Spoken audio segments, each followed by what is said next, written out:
Hello दोस्तों, नमस्कार। मैं हिम्मत सेठ एक बार फिर आपके सामने उपस्थित हूँ नई बातचीत को लेकर नए विषय के साथ।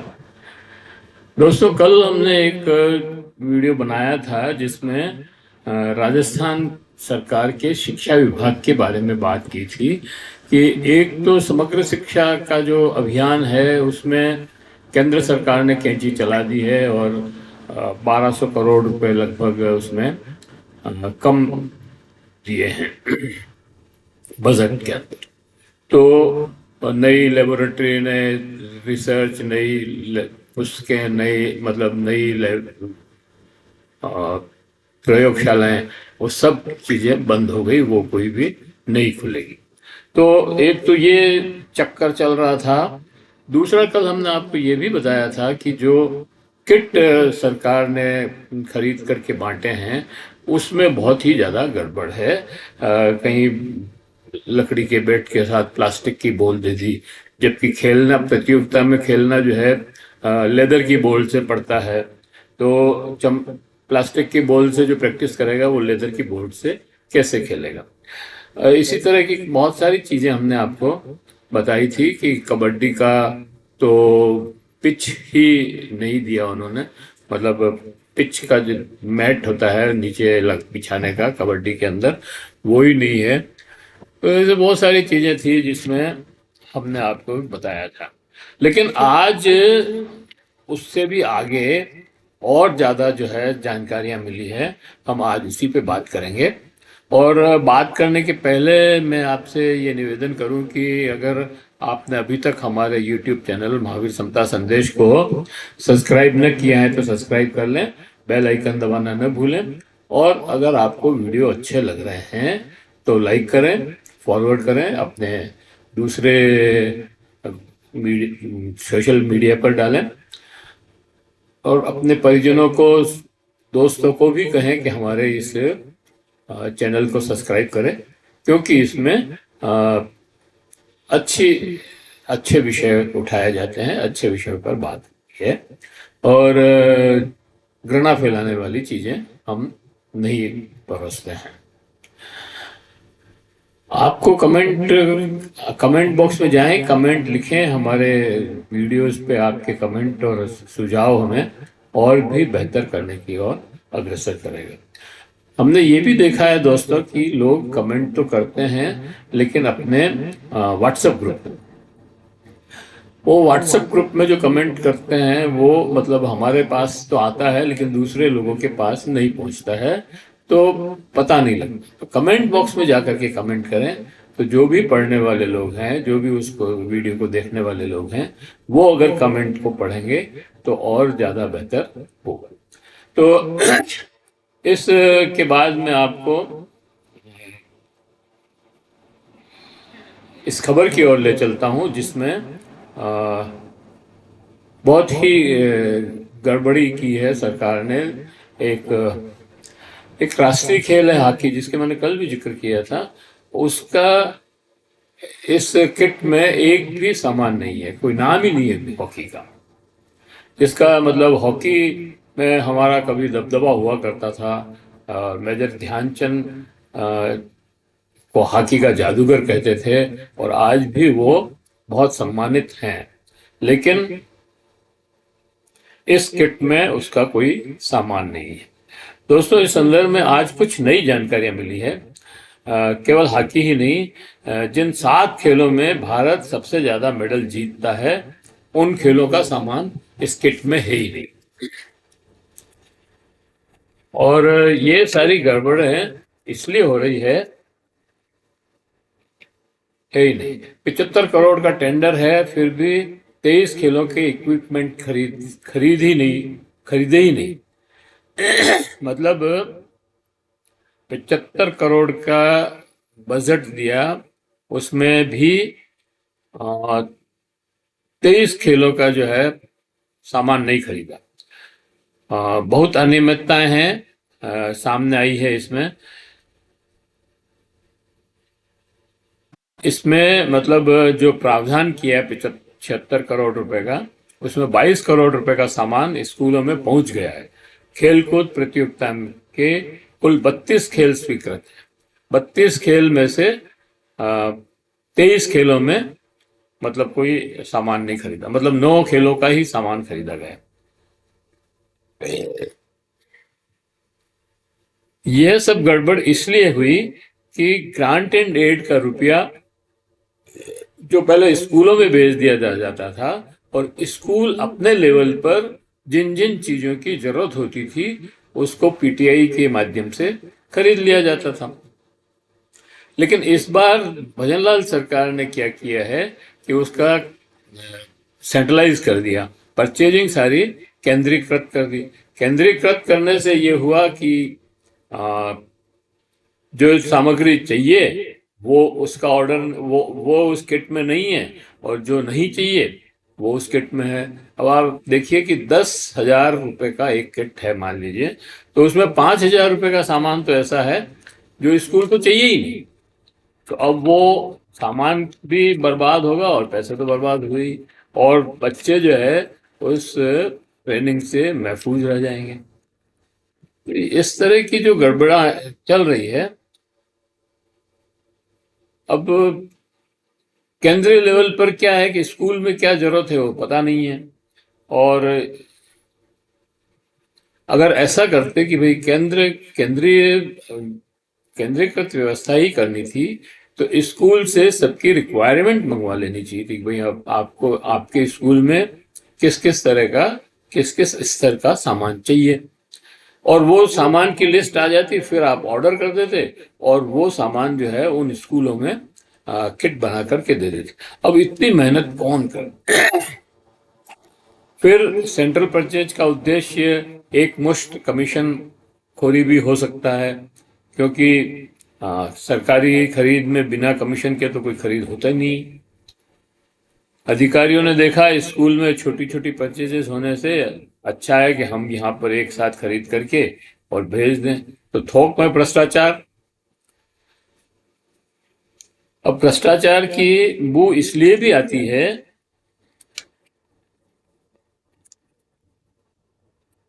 कि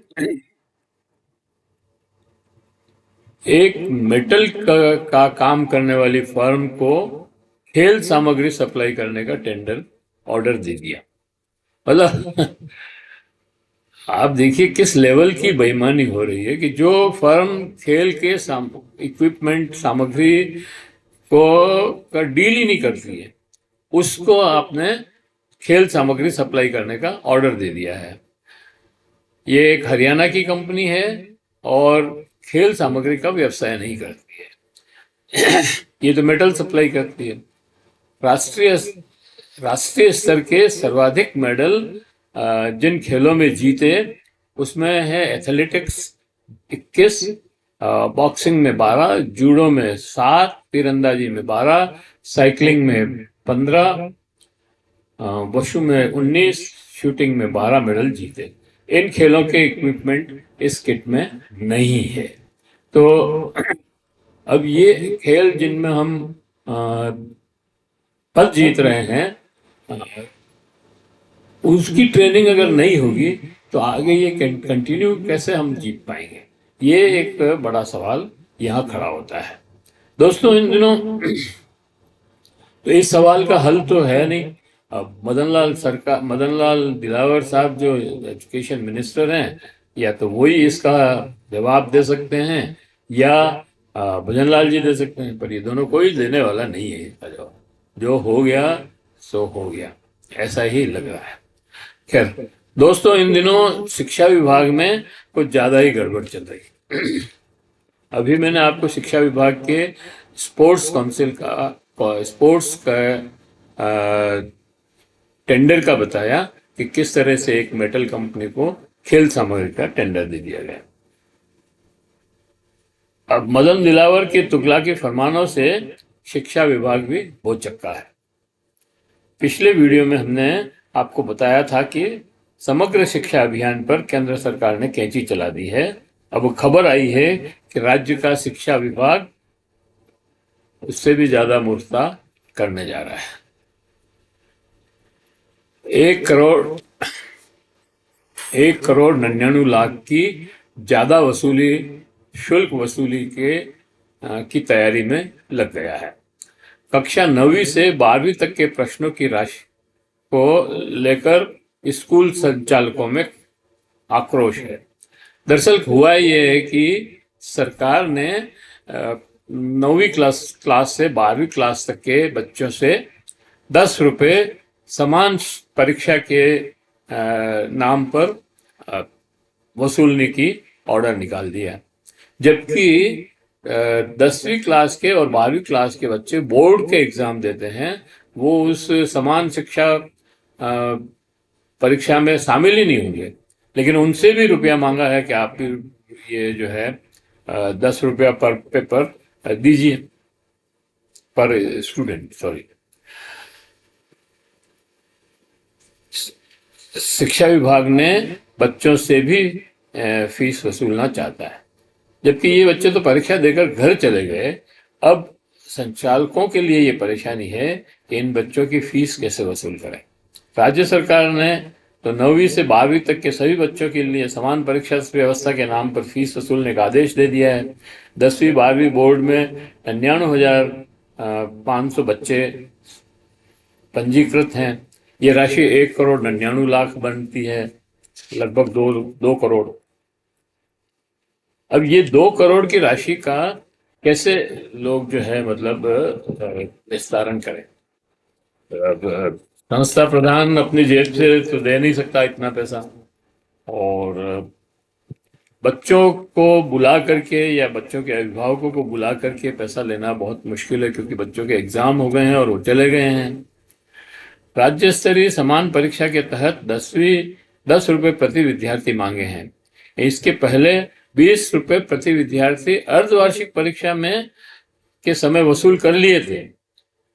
एक बात तो यह है कि अर्धवार्षिक परीक्षा के समय 20 रुपए वसूल लिए, तो अब ये 10 रुपए क्यों मांगे जा रहे हैं।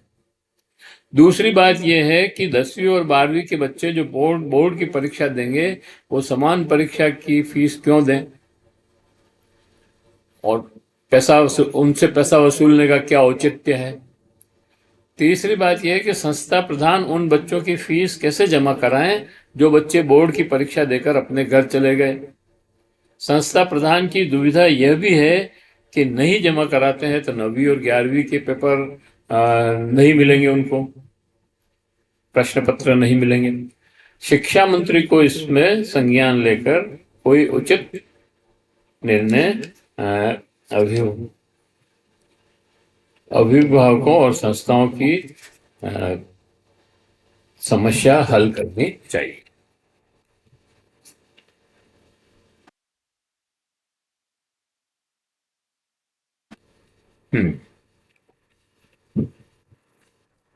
अब दोस्तों एक और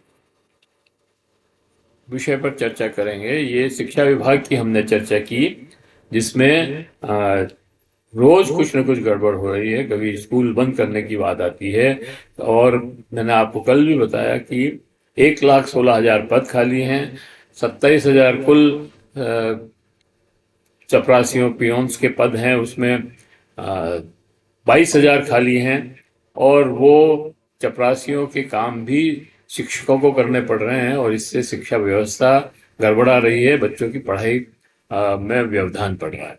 लेकिन हमारे शिक्षा मंत्री और उनके अधिकारीगण इस पर कोई ध्यान नहीं दे रहे हैं। हम चाहते हैं कि सरकार शिक्षा को अपनी प्रायोरिटी में लेकर के इस पर काम करें। दोस्तों, बांग्लादेश में अभी विद्रोह हुआ, आपको मालूम ही है, अगस्त के अंदर। अभी भी हालात सामान्य नहीं है। पिछले दिनों काफी दंगे फसाद भी हुए थे, और वहाँ अल्पसंख्यक हिंदुओं पर भी बहुत दंगे हुए, उनके मंदिर तोड़ने की भी कुछ घटनाएं हुई। यूनिस सरकार पे अभी भी संकट के बादल मंडरा रहे हैं। उनकी पाकिस्तान परक नीति का पर्दाफाश हो गया है, और जिन छात्रों ने वो विद्रोह किया था शेख हसीना वाजिद के खिलाफ, उन छात्रों ने एक नई पार्टी बना ली है, और उसने यूनिस सरकार को अल्टीमेटम दे दिया है। और नए चुनाव की मांग की है। इधर फौज में भी यूनिट सरकार को समर्थन देना बंद कर दिया है। हालात इतने खराब हैं कि फौज ही शासन का तख्ता पलटकर सत्ता अपने हाथ में ले ले तो कोई आश्चर्य नहीं होगा। सबसे जब से शेख हसीना सरकार अपदस्थ हुई है, अर्थव्यवस्था का भट्टा बैठ गया है। टेक्सटाइल में आयात और निर्यात के जो ऑर्डर थे वो नए नहीं आ रहे हैं। जो पुराने ऑर्डर थे निर्यात के, वो भी वक्त पर माल सप्लाई न करने से निरस्त हो गए। तो ये ऐसी हालत है कि बेरोजगारी भयंकर फैल रही है, क्योंकि टेक्सटाइल मिलें बंद हो गई, काम बंद हो गया है। ये जो रेडीमेड का काम ज्यादा होता था वहां पे, वो बंद हो गया, तो लोगों में भयंकर बेरोजगारी फैल रही है। इधर ये तो बांग्लादेश की हालत है, लेकिन नेपाल में फिर से सत्ता विरोधी आंदोलन शुरू हो गया है। और इस बार जो आंदोलन हो रहा है वो 21वीं शताब्दी से 19वीं शताब्दी की तरफ ले जाने का आंदोलन है। मतलब आप लोकतंत्र को छोड़ करके राजशाही की तरफ बढ़ने की कोशिश कर रहे हैं, और राजशाही के लिए आंदोलन हो रहा है। ये आश्चर्यजनक बात है। मतलब जहां जहां पे भी राजशाही थी खत्म हो गई, और लोकतंत्र के लिए जरूर वहां पर आंदोलन हुए, संघर्ष हुए, लेकिन कहीं पे भी मुझे नहीं लगता कि पूरे विश्व के इतिहास में अपन ध्यान दें तो कोई एक आध जगह ऐसा हो तो हो, बाकी मुझे नहीं लगता कि कहीं पे भी राजा को वापस राजशाही, मतलब राजा को सत्ता सौंपने की बात कहीं हो। लेकिन नेपाल में हो रही है। और मजे की बात यह है कि नेपाल के लोग योगी के पोस्टर भी लहरा रहे हैं। हमारे योगेंद्र आदित्य नाम योगी जो यूपी की चीफ मिनिस्टर हैं, वो चाहते हैं ऐसा बुलडोजर वाला बाबा चाहिए हमको, तो और उसके लिए जो है आंदोलन कर रहे हैं।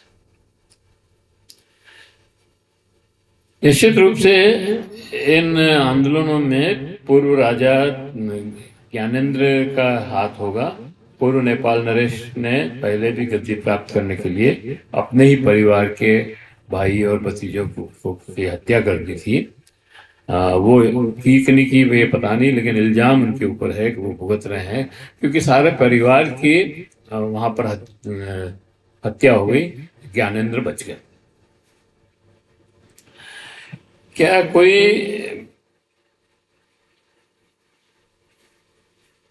लेकिन सत्ता का लालच है कि फिर अपने सत्ता के लिए इस तरह का आंदोलन कर रहे हैं। प्रधानमंत्री ओली ने चेतावनी दी है कि सत्ता विरोधी इस उपद्रव को रोके और ज्ञानेंद्र इसको काबू करे, नहीं तो हम ज्ञानेंद्र को गिरफ्तार कर लेंगे और जेल में डाल देंगे। तो ये हमारे पड़ोसी मुल्कों का हाल है। अब पाकिस्तान का तो आप हाल जानते ही हैं। बलूचिस्तान में जिस तरह का खेल हो रहा है वो भी अपने आप में एक उदाहरण। मतलब पूरे विश्व में मेरी समझ में ये पहला वाकया होगा कि बलूचिस्तान में जो रेल का हाईजैक हुआ है, वो रेल हाईजैक का मामला मेरी समझ में विश्व में पहला ही होगा। ये आश्चर्यजनक बात है कि इतनी लंबी रेल, इतने उसमें डिब्बे लगे हुए, मतलब कोचेस, और उसके हर कोच के आगे पीछे दोनों साइड में गेट होते हैं लोग, और उसमें 200 करीब सैनिक बैठे हुए, उसके बाद भी उसको हाईजैक कर लिया। ये एक बहुत आश्चर्यजनक। तो इन सारी परिस्थितियों को देखते हुए हमें अपने को मजबूत रखना है, हमारे देश को मजबूत बनाना है और इस तरह की किसी दकियानुसी चालों में नहीं फंसना। हालांकि हमारे यहाँ पे भी जो आंदोलन चल रहे हैं वो हमें 19वीं शताब्दी में ले जाने वाले ही हैं। हर मस्जिद के नीचे अगर मंदिर खोजोगे तो हम 19वीं शताब्दी में पहुंच ही जाएंगे और फिर बहुत सारी बातें ऐसी होगी कि जिसका वर्णन अभी करना मुश्किल है। खैर, हम इस वीडियो को यहीं समाप्त करते हैं और इसी टिप्पणी के साथ हम इसे विराम देते हैं और एक बार फिर अपील करते हैं कि अगर आपने हमारे YouTube चैनल को सब्सक्राइब न किया हो तो सब्सक्राइब कर लें, बेल आइकन दबाना न भूलें और कमेंट बॉक्स में जाएं, कमेंट लिखें, सुझाव दें। आपकी कमेंट और सुझाव हमें और अच्छा करने की, बेहतर करने की ओर अग्रसर करेगा।